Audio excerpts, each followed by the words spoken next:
Alright, so I just got this mic, so I figured I'd give it a try making a video for once, because the quality is way better than what I was using, which was just awful. So to try it out and like make a video with it, I decided I'm gonna cover a Ben Shapiro video because I hate myself just that much. It's him going over capitalism versus socialism, which one's more moral. The obvious answer is socialism, but Ben Shapiro has an IQ of like 7, so of course he's gonna argue capitalism. Um, so yeah, let's go ahead and get into it.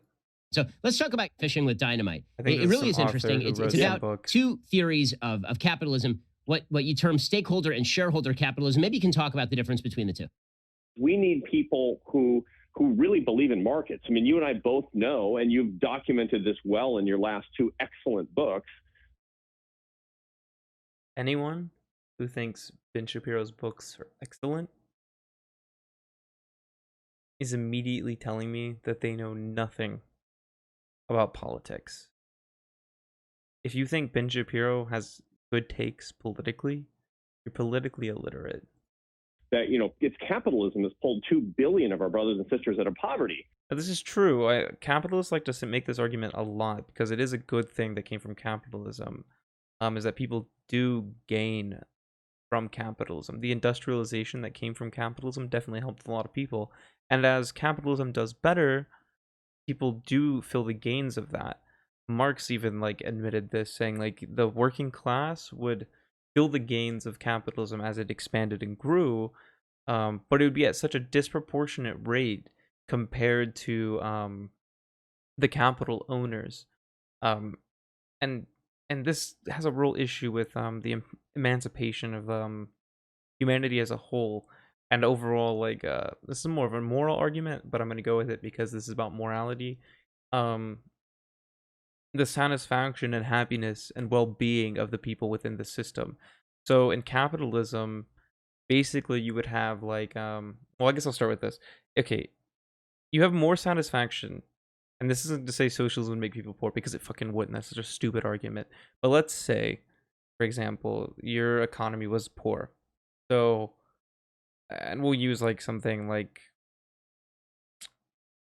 okay, let's just say you live in basically in a society where everyone lives in a dirt hut, okay, including you. You feel more satisfied in said dirt hut because everyone else lives in a dirt hut. Okay? There's more satisfaction there because that's the best there is. Everyone has the best that there is for that society. No one has a home because you can't make homes. You only have enough goods and things to sustain these dirt huts, right? You're gonna feel a lot more satisfied in that society because you're not living at such a disproportionate level, like lower level compared to like the rich people. Now you're gonna feel way less satisfied if you live in a society where you live in a dirt hut still, but everyone else lives in like mansions around you.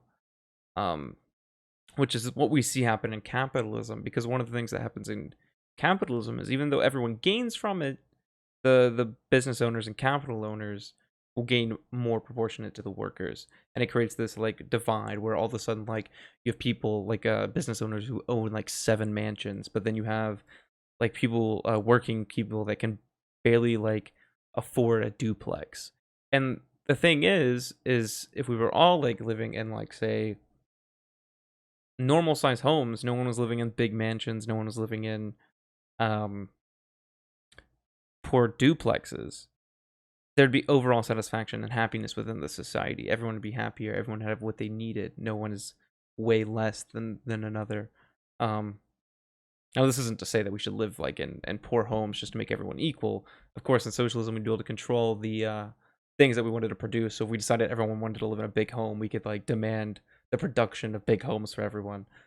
But overall, this sort of separation makes people unsatisfied, and basically, that's just one of the bigger problems of capitalism, basically, from a moral standpoint. Since I was a kid, I mean, it's crazy to talk about dismantling capitalism unless you hate poor people. So that No, if you hate poor people, you want to continue capitalism, because when people are poor, they have to come back to the very job, a very low-paying job that they have in order to have subsistence. Sustenance? I don't know, whatever. They had to come back to that job. It's what we call wage slavery, where you're forced to continue coming to this job because you're too poor not to come to that job. While on the other hand, capital owners don't have to work because they have people who work for them. So actually bringing about socialism and dismantling capitalism would definitely be beneficial to the poor, because they wouldn't be like living paycheck to paycheck, not being able to like at all enjoy their like one and only existence. Um so no, that's just wrong. If you want to dismantle capitalism, you're on the side of the poor. If you want to maintain capitalism, you're on the side of the capital owners. This should be obvious, but okay. That's one thing that we need to establish, but that doesn't mean that people who call themselves capitalists comport themselves perfectly morally Of course every they single day. don't. On the contrary, there's Of course they don't. Once again, okay, Marx didn't really make many like moral arguments towards against capitalism, and I'm a Marxist, but I will make moral arguments since it's about morals. What did he just say again? themselves perfectly morally. Yeah, of course they don't. I mean, like, one of the biggest things that happens in capitalism that brings out profit is exploitation of the workers. There's surplus value that the workers give to the things that are being produced. So say I have like a rock and a string, and that makes some sort of product that's going to be sold, right? And there's the rock and the string, and like the string costs $5 and the rock costs $5. So the capital owner buys these two things, and then he pays me to make it, right? And then that goes on to sell for $15, and he pays me, say, $1 for each one I make. Well, I actually made that $5 of surplus value of those two things, but I only got one because I didn't have the capital, which would be the rock and the string, in order to make it myself. So yeah, basically, I'm making all the value, and I'm only getting a very small portion of it. I'm getting the $1 out of the 5, simply because I'm not an owner of capital, and it would take forever before I could ever gain enough money, making money at that rate, to ever be an owner of capital. Every single day. On the contrary, there's this cronyism, there's this corruption, there's people who are cheating. Not to keep talking for only being 42 seconds in the video, but I really hate when capitalists try to say like, this isn't capitalism, this is cronyism or corporatism, when that is just the inevitable state that capitalism gets to. If we watch capitalism evolve, it's just part of its evolution. It isn't bad apples inside of capitalism making crony capitalism a thing. It is the development of capitalism. I think it's really funny that people say this, and then when us socialists say like Venezuela wasn't real socialism, they go like, "Oh, you always say it isn't real socialism," which we do, which is true, but they go about and like say, "Well, this isn't real capitalism." I don't know. I just think it's ironic they critique us there, but literally do the same thing, except for they're actually wrong, because as capitalism develops, this is what it develops into. It's where capital goes. It's how capital gets made. It's the most efficient way for that to be done. So it happens. It appears. Where there's money to be made, capital goes. Each other, and we have to be able to stand against that. So what this film does, Yeah, we do need to stand against it. It's called joining some sort of socialist organization, and being a socialist. Dynamite. It's very pro-markets, but it reminds us that morality has to come before markets. If you're not putting your morality first, the markets are not going to work. And if you put your morality first, you wouldn't necessarily be pro-market. As much as there may be some problems with central planning that we haven't been able to work out yet, if you're really putting your morals above that, you would see that central planning would be a more moral system, because you'd be able to get goods to places that they're needed better than under a market system. That's actually one of the flaws with a market system, is getting goods where they need to go. Because society doesn't have so much control over production, we're not able to produce for what is like needed. We kind of have like a lag with markets. For instance, coronavirus is a really good example. Corona hit, and it took markets forever to catch up to the demand of things. That's why we were out of toilet paper and things like that. But if we had control over our economy, we'd be able to I mean, I'm not gonna say it'd be perfect. Like we'd fill up the shelves with toilet paper, but we'd definitely be able to get there a lot faster and react a lot faster because the means of production are in our hands, and we don't have to wait for some third-party rich guy to go like, oh shoot, I need to fucking like start making toilet paper again or whatever. Common sense, but it's something we have to remind every generation. I don't want to jump back on that, but I do think it's really funny that they always talk about how socialist shelves will be empty, but under capitalism during the virus, when it first hit, literally all the shelves at every store were empty full of things. I mean, it's just so ironic that they'll say, this is what socialism looks like, and it's like, actually, that's literally what we're seeing under capitalism. Ben? Absolutely. So let's talk about how you put morality first in your business. So there are a couple ways to read that. One is that you should act virtuously, you shouldn't act to damage other people, that you should avoid the short-term gain at the expense of the long-term. Yes, these things should be done if we're going to be in capitalism right now, but the thing is, people won't do those on their own. That's why we have to regulate them. Because a lot of the things he just named off of, like taking like let's see, what was it again? Virtuously, you shouldn't act to damage other people. That damaging other people can be like profitable. Putting people in positions where they have to pay a ton is profitable. We see this with the medical field. Like, say you have like cancer, why we're pushing for healthcare so hard right now. If you have like cancer or something, there's like this point where they can just pull out as much money as they want out of you because you don't want to die, which is taking advantage of, and it's super profitable. You should avoid the short-term gain at the expense of the long-term gain, which is one of the hallmarks of capitalism. People tend to think about people cheating in capitalist systems, but that neglects the fact that game theory suggests that if you keep repeating a game, if you screw somebody the first time, they're never going to do business with you. This would be true if the dynamics of capitalism aren't the way that they are. So the problem is capital owners have so much power over the proletariat that this is just not the case. Since they like own the very things that we produce and consume, we have no other option other than to go in business with them. So this idea that they can rip us off and we'll just stop doing it just isn't the case. If that were the case, no one would be like working in most places right now because most places are heavily exploitative, and it just doesn't follow because he's not thinking about the power dynamics that exist within capitalism. Again, you really have to establish a reputation for being honest, and you have to keep that reputation up. There's another way, however, that people have started to talk about moral capitalism, and this is the way that disturbs me, and that is the I think this all stems from Yang, to be honest, because he did that whole like human-centered capitalism. Sort of social justice warrior virtue signaling, which is I'm going to use my corporation in order to signal particular sympathy for particular political causes. Otherwise, this is the one good thing I can like give credit to capitalism for right now. Actually, is the fact that they'll support organizations, and the only reason why they're doing it isn't because they feel like they're not virtue signaling. They're not actually necessarily even backing the movement. It's profitable. Capital goes where money's to be made.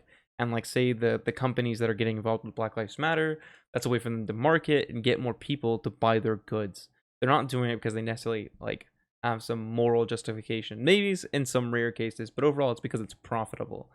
Which sucks, but at least we get more of representation of these like movements that we have going on and not.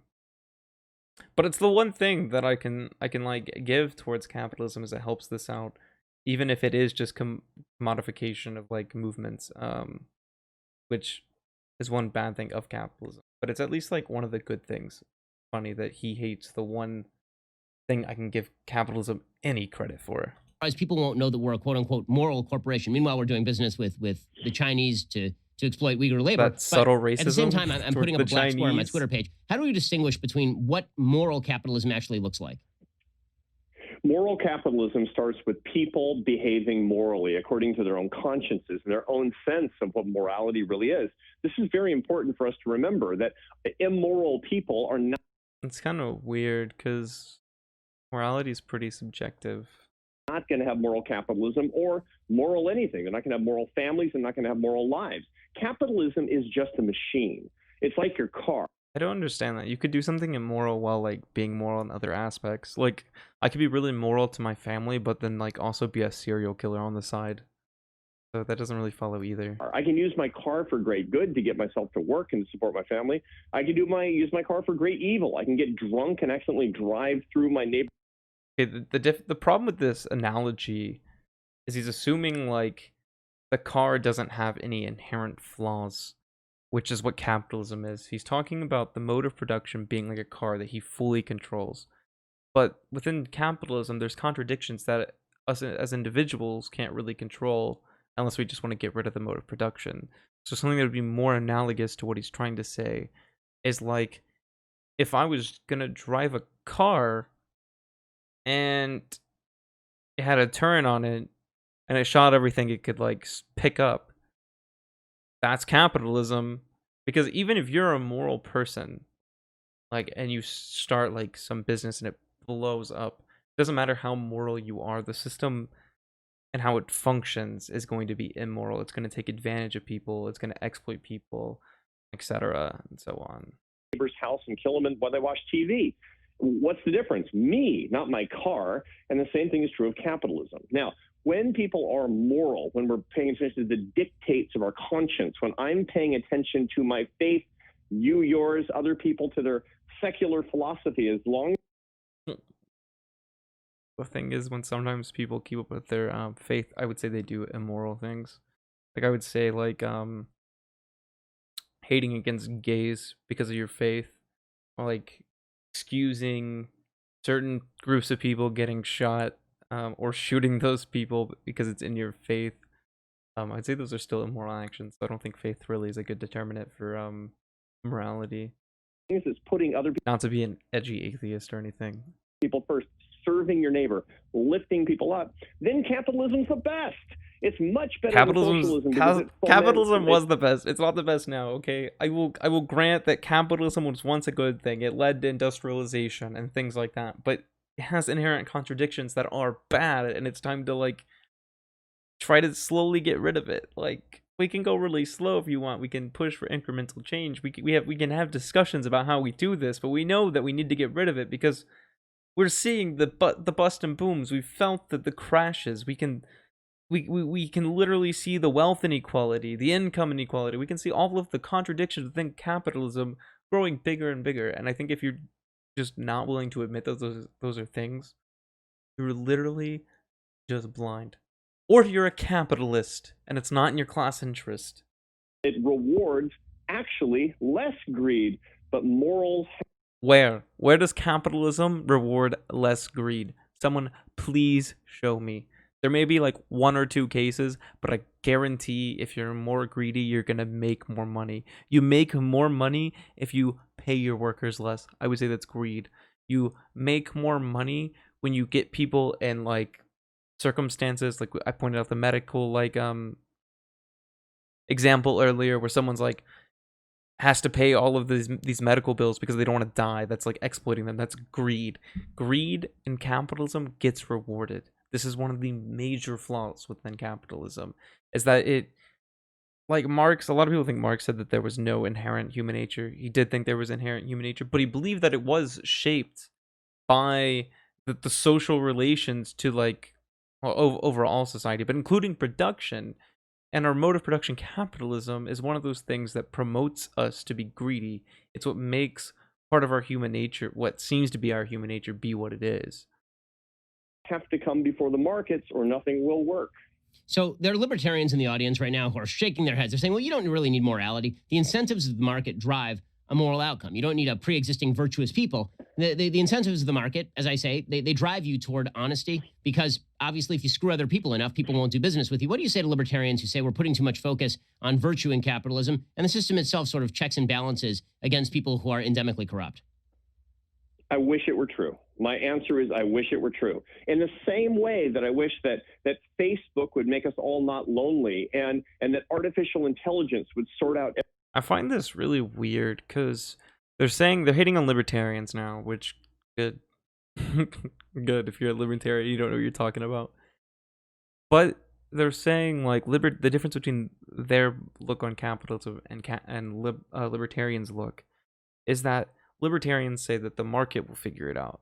And then they're making an argument that we must apply our morality to the market. And I don't really see the difference between these two things, because the thing is, the reason why libertarians believe the market figures it out is they believe the individuals will support the things that they should support that are good things. So like moral people, moral businesses, and that immoral businesses will fail. And that's literally what they're just saying to do. So it seems really odd to me that they're making an argument against that, which is literally their argument. Everything, and that my toaster would actually give me companionship. These things would be I was great going if to they make were an edgy true, joke, but but remember, never mind. complicated technocratic systems never help you to lead the best life.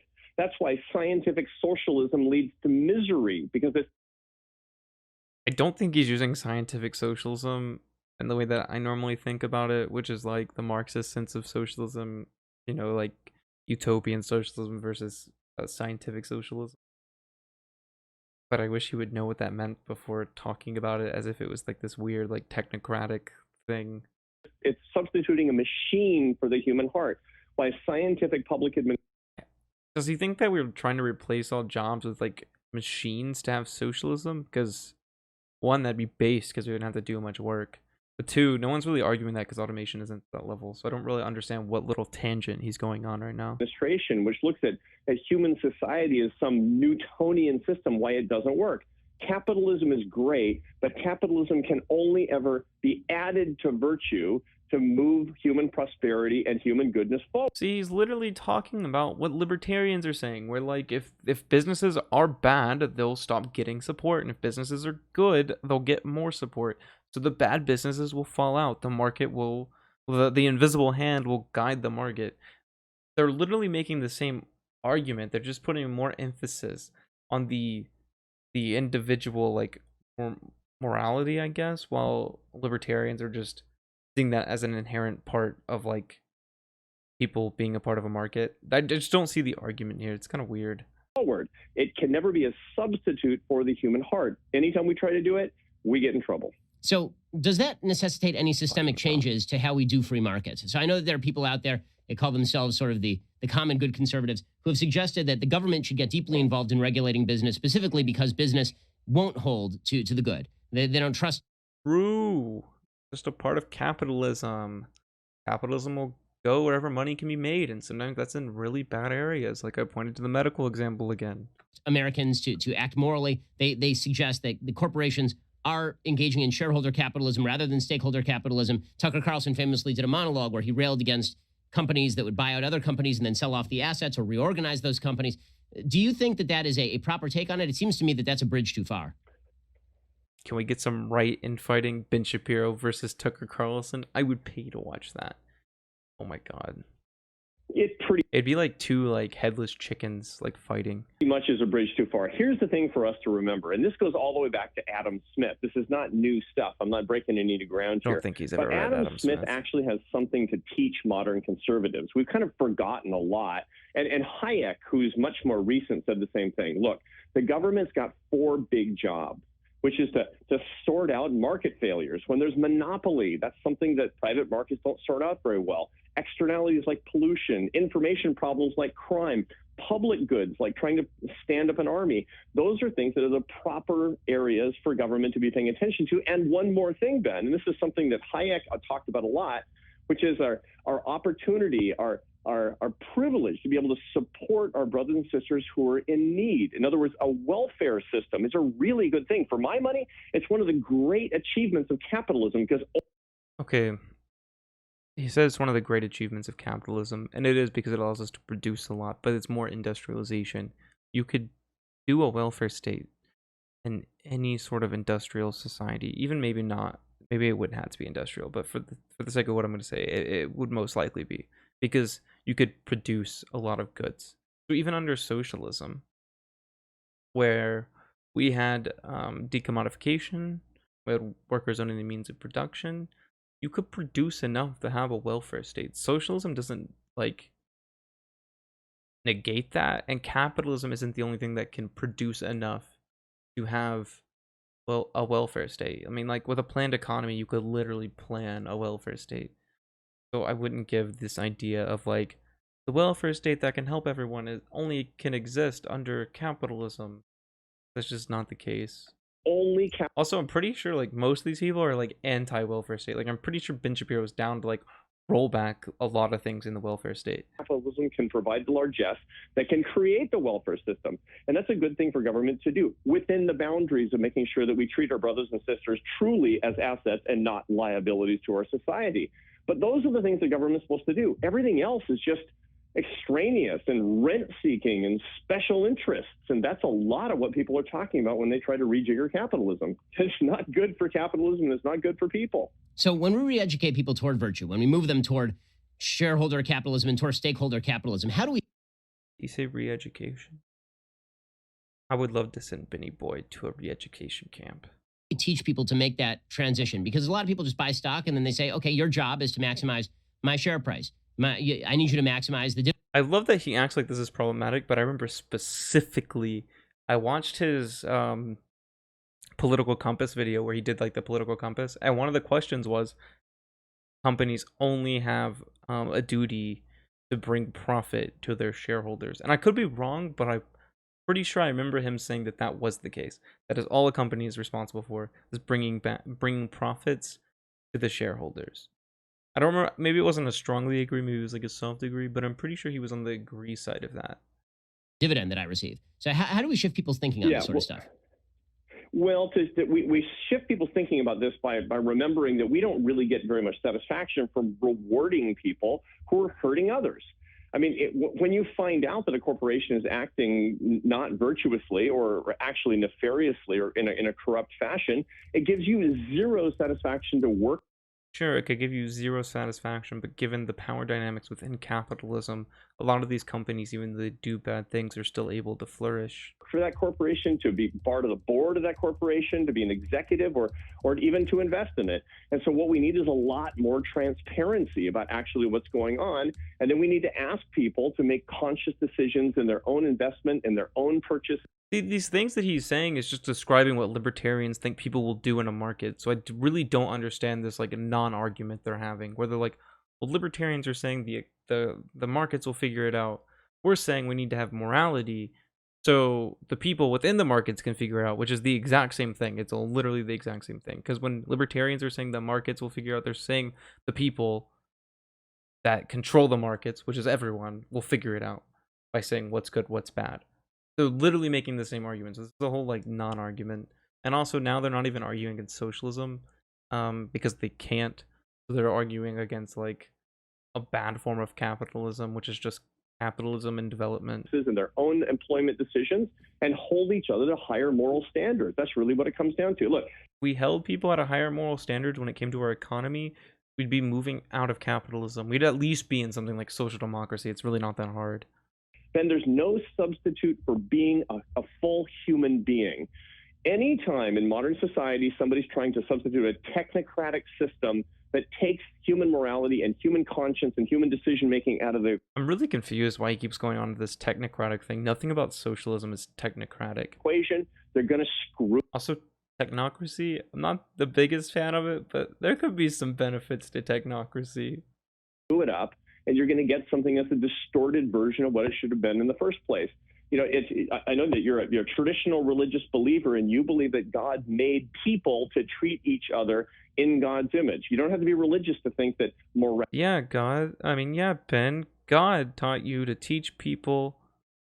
oh my God. God taught you to treat people well, so why do you hate black people so much? Morality has no substitute.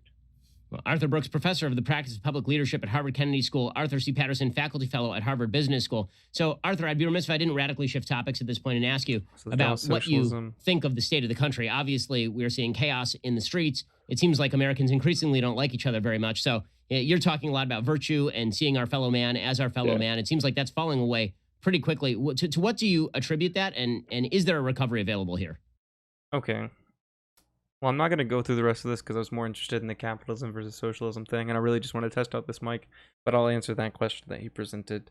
Protests happened because, riots happened because protests didn't work. Riots should probably slow down now, but either way, they came from that. So I do see a way out of it eventually. I think they'll slow down. And a good way to fix it, Ben, if you wanted to fix this and never have to deal with these protests and riots, is maybe if you understood that systematic racism actually did exist, and we started working on fixing that. There you go, Ben. Anyway, that's it. I just wanted to respond to that and test this thing out.